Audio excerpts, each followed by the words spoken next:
नमस्कार माझ्या बालमित्रांनो. आज 2 मे. उन्हाळ्याची सुट्टी म्हटली की नुसती मजा, आंबा आणि खेळ. पण हीच सुट्टी अधिक रंजक बनवण्यासाठी आपण रोज थोडासा मज्जा अभ्यास करणार आहोत. चला तर मग आजचा आपला अभ्यास काय आहे ते सविस्तर समजून घेऊया. सर्वात आधी वळूया मराठीकडे.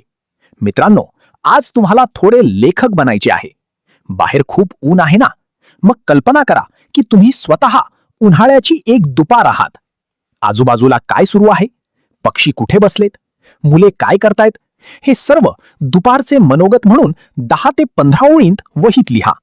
आणि आज जे काही छान पदार्थ खाल त्यातील नाम आणि विशेषणे शोधायला विसरू नका. आता वळूया गणिताच्या गमतीकडे. आज आपण गणिताचा हिशोब करणार आहोत.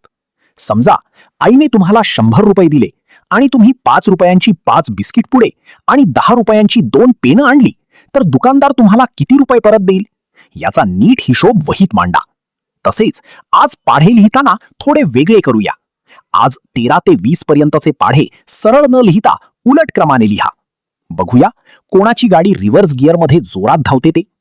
विज्ञानासाठी आज आपण एक छोटासा प्रयोग करणार आहोत. 2 वाट्या घ्या, दोन्हीत समान पाणी भरा. एक वाटी कडक उन्हात ठेवा आणि दुसरी घरात सावलीत. संध्याकाळी बघा बरं, कोणत्या वाटीतले पाणी जास्त कमी झाले आहे आणि असे का झाले असेल याचा विचार करा आणि वहीत लिहा. आपल्या आजूबाजूच्या पक्ष्यांचे निरीक्षण करायलाही विसरू नका.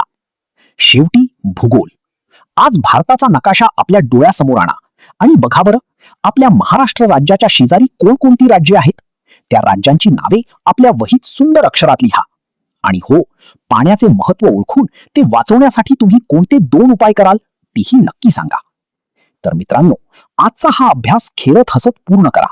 उन्हाचा त्रास होऊ नये म्हणून भरपूर पाणी प्या आणि आपल्या घराच्या बाल्कनीत किंवा गच्चीवर मुक्या पक्ष्यांसाठी पाणी ठेवायला विसरू नका. तुमच्या या छोट्याशा कृतीने कोणाची तरी तहान भागणार आहे.